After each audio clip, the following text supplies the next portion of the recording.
Interview interview interview. Hello दोस्तों, welcome back to my YouTube channel. तो स्वागत है आपका एक नए वीडियो में, नए ब्लॉग में फिर से। तो दोस्तों 2 दिन पहले मैंने एक वीडियो बनाया था और बताया था उसमें कि यहाँ पर कतर के अंदर किस टाइप से ऑफिस है, मतलब अनदर कंट्री में जाने के लिए। तो एक हमारे दोस्त हैं चंडीगढ़ के, उन्होंने मुझसे बहुत ज़्यादा रिक्वेस्ट की है और फोर्स किया है कि आप कोई ना कोई सा ऑफिस विज़िट करो और उसका एक वीडियो बनाओ।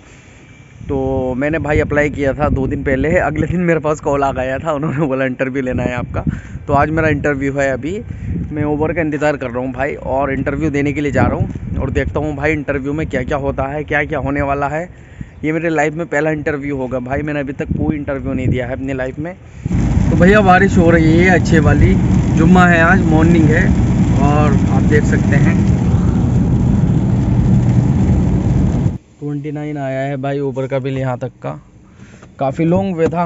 ओके ब्रो, टेक केयर, अच्छे से चलाओ कार बारिश में। मिलते हैं नेक्स्ट टाइम। तो भैया ये है गेट ऑफिस का, अब चलते हैं ऊपर। ऑफिस की लोकेशन पे पहुंचा, मैं टैक्सी से गया, ऊबर से गया। पहुंचने के बाद ऑफिस ऊपर था, मैं नीचे था, नीचे से मैं ऊपर गया। ऊपर जाने के बाद जब मैंने ऑफिस को देखा ऐसे करके, तो उसके अंदर पहले से 10-15 आदमी बैठे थे भाई, ठीक है, जिनका प्रोसेस ऑलरेडी चल रहा था। मतलब किसी ने सेकंड टाइम ऑफिस विजिट किया था, किसी ने फर्स्ट टाइम किया था, किसी ने थर्ड टाइम किया था, इस टाइप से। तो वहाँ पहुँचने के बाद जैसे ही रिसेप्शन है, काउंटर है, तो काउंटर पे जाने के बाद बोला आप किस लिए आए हो, फर्स्ट टाइम आए हो? मैंने बोला जी। तो बोला लाइए मैसेज दिखाइए आपको, मतलब आपने किससे बातचीत की है। तो मैंने उनको मैसेज दिखाया अपने फ़ोन के अंदर। दिखाने के बाद उन्होंने मुझको एक फार्म दे दिया। फार्म के अंदर बेसिक जानकारी थी कि मेरा नाम क्या है, मैं कहाँ से हूँ और मेरा प्रोफेशन क्या है, कतर में कितना टाइम हो गया, कहाँ तक मैंने पढ़ाई की है, वो सब सारी चीज़ें थी। वो सब मैंने भरने के बाद वो फॉर्म मैंने उनको दिया मैडम को देने के बाद मैडम ने देखा। उसके बाद मुझसे कहा कि 10 मिनट के बाद आपकी मीटिंग है, आपका इंटरव्यू है। तो जब मैं इंटरव्यू देने के लिए गया तो वहाँ केबिन बने हुए थे बहुत सारे। तो केबिन में मतलब बहुत सारी मैडम्स थी जो मतलब लोगों का इंटरव्यू ले रही थी अलग अलग। कुछ लोग बांग्लादेश से भी थे, कुछ लोग नेपाल से भी थे। तो मैं फर्स्ट टाइम गया था भाई। पहुंचने के बाद उन्होंने मुझसे सबसे पहला सवाल किया, आप मतलब कहाँ जाना चाहते हो? तो मैंने उनको बोला कि मैं कनाडा या यूरोप जाना चाहता हूँ। तो उन्होंने मुझको बताया कि कनाडा के लिए तो बहुत मुश्किल है, क्योंकि आपका जो प्रोफेशन है वो इतना हाई नहीं है, प्लस आपकी जो स्टडी है, पढ़ाई है, वो इतनी हाई नहीं है, लेकिन हम आपको यूरोप में मूव कर सकते हैं। तो मैंने कहा यूरोप में कहाँ पर? पुर्तगाल या स्पेन? तो उन्होंने कहा कि यूरोप में हम आपको पोलैंड भेज सकते हैं, वर्क परमिट दिला के, सारी चीज़ें वो करके। तो मैंने उनसे कहा कि आप मुझको बताइए पूरा प्रोसेस क्या है। तो उन्होंने एक पेपर लिया और पेपर पे लेने के बाद उन्होंने मुझे प्रोसेस समझाना स्टार्ट किया। तो भाई मैडम ने मुझको बताया 2 ऑप्शंस, ठीक है, 2 रास्ते। पहला रास्ता था, उसकी कॉस्ट थी 9,000 रियाल, ठीक है। दूसरा रास्ता जो है उसकी कॉस्ट थी 13,000 रियाल, ठीक है। तो पहले का जो प्रोसेस उन्होंने मुझको बताया, आपको जब अपना प्रोसेस स्टार्ट करना है तो आपको हमें देने होंगे 4,500 रियाल कतरी, ठीक है। उसके बाद जब आपका हम वर्क परमिट निकलवा देंगे और आपका एम्बेसी के अंदर पोलैंड की इंटरव्यू होगा, तो तब आपको इंटरव्यू होने के बाद 4,500 रियाल जब देने होंगे, ठीक है। तो ये 9,000 रियाल होगा टोटल। उसके बाद आपको अपना टिकट कराना होगा खुद। तो दूसरा वाला जो बताया वो इस तरीके से बताया कि सबसे पहले आपको 4,500 रियाल देने होंगे। जब आपके डॉक्यूमेंट्स, कागज़ वगैरह सब कुछ सबमिट करेंगे हम, तो वहाँ से हमको अप्रूवल मिल जाएगा। तो फिर उसके बाद आपको फिर 4,500 रियाल देने होंगे, तो ये होगा टोटल 9,000 रियाल। उसके बाद जब आपका भाई वर्क परमिट आ जाएगा तो तब आपको 2,000 रियाल देने होंगे, 11 हो गए। और फिर जब आपका वीज़ा एप्लीकेशन अप्रूव हो जाएगा आपके इंटरव्यू के बाद एम्बेसी के, तो तब आपको 2,000 रियाल और देने होंगे, ये होगा 13,000 रियाल। इसमें 9 से 10 महीने का टाइम लग जाएगा और 9,000 वाले में 4 से 5 महीने का टाइम लग जाएगा। तो भाई ये बताया है, ठीक है, इस तरीके से। बाकी आपके सारे कागज़ पूरे होने चाहिए, सारे 1 नंबर के कागज़ होने चाहिए। आपका बैंक अकाउंट की स्टेटमेंट होनी चाहिए। लगभग अगर इंडिया का अकाउंट है तो भाई 1.5 लाख, अगर कतर में अकाउंट है तो 5 से 6,000 रियाल आपके अकाउंट में होने चाहिए। पुलिस क्लियर सर्टिफिकेट चाहिए, जो कि यहाँ कतर में निकल जाएगा आसानी से, कोई ऐसा मसला नहीं है। और आपके फ़ोटो चाहिए, पासपोर्ट साइज़, और ड्राइविंग लाइसेंस की कॉपी चाहिए। ये सब सारी चीज़ें मतलब बताई। फिर उसके बाद टिकट आपको खुद लेना होगा, ठीक है।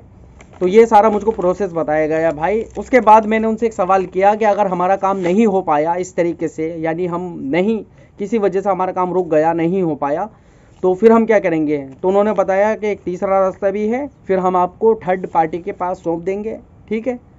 वो थर्ड पार्टी आपकी यूरोप में एंट्री करा के ही मानेगी, ठीक है।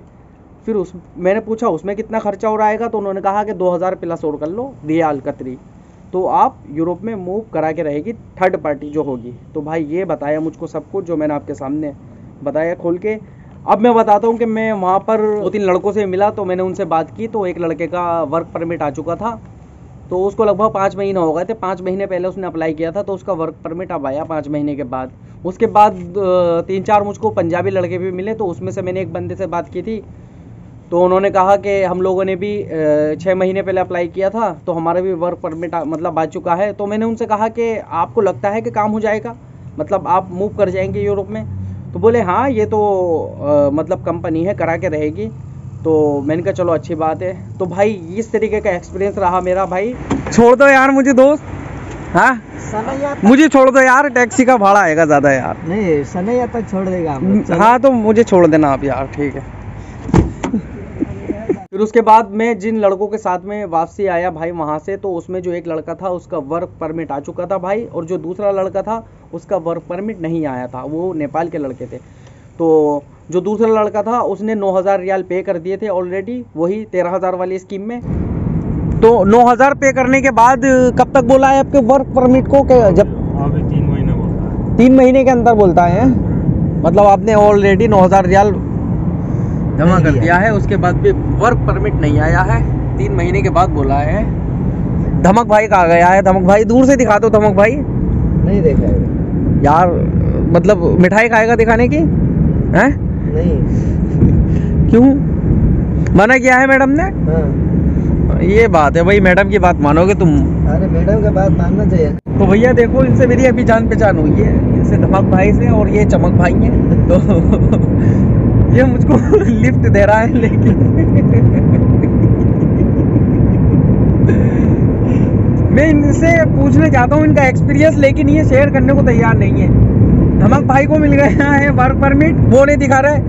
चमक भाई ने पे कर दिया है ऑलरेडी 9,000 रियाल कतरी, लेकिन अभी तक भी वर्क परमिट नहीं आया है। 3 महीने का टाइम और दिया है। जिसका वर्क परमिट आ चुका था, अब उसको एम्बेसी जाना था इंटरव्यू के लिए।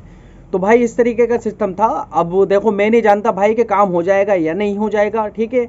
वहाँ पर बहुत सारे लोग मौजूद थे, मैंने खुद देखा अपनी आंखों से, और पूरा मतलब ऑफिस टाइप में बना है। तो ये मैंने पहला ऑफिस विजिट किया है भाई, आपके कहने पे, ठीक है। और इंशाल्लाह मैं 4-5 ऑफिस विजिट करने वाला हूँ, और इसी तरीके से वीडियो बनाऊंगा और बताऊंगा। तो देखो भाई, ये सिस्टम है यहाँ से पोलैंड मूव कराने के लिए, ठीक है। यानी एक रास्ता 9,000 में है, एक 13,000 रियाल में है। अगर उसके बाद भी काम नहीं हो पाया तो फिर भाई थर्ड पार्टी के हाथों में हाथ दे दिया जाएगा आपका। वो थर्ड पार्टी आपका कैसे भी करा के देगी, जो डंकी वगैरह होता है किस टाइप से होता है, कैसे होता है। तो भाई ये सिस्टम था, ठीक है। और एक बात और, हाँ, उन्होंने बताया कि जब आपके कागज़ वगैरह सब पूरे हो जाएंगे तो आपका जो है अप्रूवल, वीज़ा का जो अप्रूवल है वो लकी ड्रा में निकलेगा। मतलब जैसे पर्चियाँ होती हैं ना, तो पर्चियाँ डाली जाती हैं, उसमें अगर आपका नाम आ गया तो तब होगा। तो भाई मुझको तो खैर ऐसा लग रहा है कि इसमें 1 साल से भी ज़्यादा लग जाएगा पूरे प्रोसेस में। लेकिन ये लोग जो पैसा लेते हैं, ये सब लोग आपके काम करने का पैसा लेते हैं। मतलब आपके कागज़ लेंगे, वो सबमिट करेंगे, ठीक है। उसके बाद इंटरव्यू रखेंगे आपका एम्बेसी में।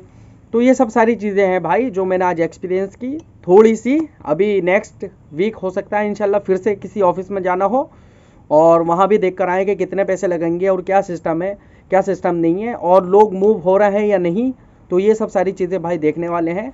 अभी मैंने इंटरव्यू के लिए बोला लड़कों से, लेकिन वो रेडी नहीं हुए यार इंटरव्यू देने के लिए। कोई भी वहाँ पर बोले भाई हम नहीं बताएंगे, हम नहीं बताएंगे। असल में मसला पता है क्या है? ये अगर कोई आदमी यूरोप के, अमेरिका के, इधर उधर के लिए अप्लाई करता है ना, तो वो अपने तक ही रखता है, बताता नहीं है किसी को, और इसी चक्कर में वो आदमी मार खा जाता है फिर, ठीक है। नहीं तो राय मशवरा जो है भाई ज़िंदगी में ज़रूरी है, अपनी राय मशवरा लेना चाहिए। अगर आप अप्लाई करते हो तो भाई किसी जानकार बंदे से बातचीत करो, ठीक है। उसको अपने डॉक्यूमेंट्स दिखाओ कि भाई मेरा वर्क परमिट यह है। अब मैंने एक लड़के से इतना कहा, यार ये धमक भाई को जो है वर्क परमिट मिल चुका है, लेकिन दिखाई नहीं रहा ये कह रहा नज़र लग जाएगी मेरे वर्क परमिट को।